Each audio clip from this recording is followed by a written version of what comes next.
In the short term, obviously the government has to stand firm. It must not make any more concessions to the extremists and the fanatics and the men of violence. Obviously the forces of law and order, the police force must be strengthened and they must be given all the equipment that they need. In addition, the number of prosecutors needs to be increased so they can cope with this very considerable workload. And it's also extremely important that the prosecutions division in the Department of Justice processes these cases as quickly as possible, gets them into court, and that trials are brought on as soon as possible.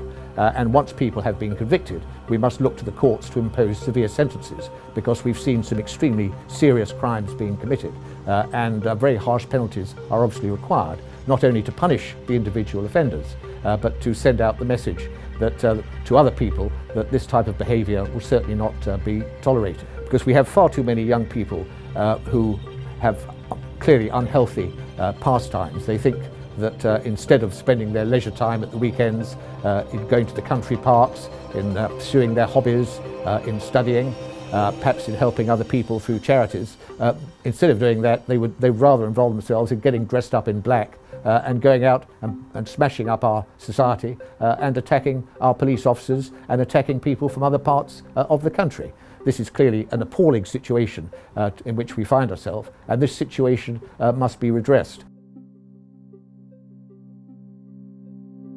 We do have the prospect of a very successful future ahead of us here in Hong Kong.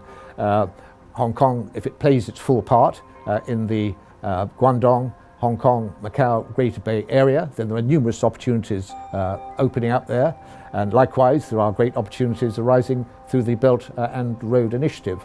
And the government, for its part, must make sure that opportunities are available to young people, that the wealth gap is reduced where possible, and that living standards are raised so far as possible, and also that better housing and more affordable housing is provided for the next generation.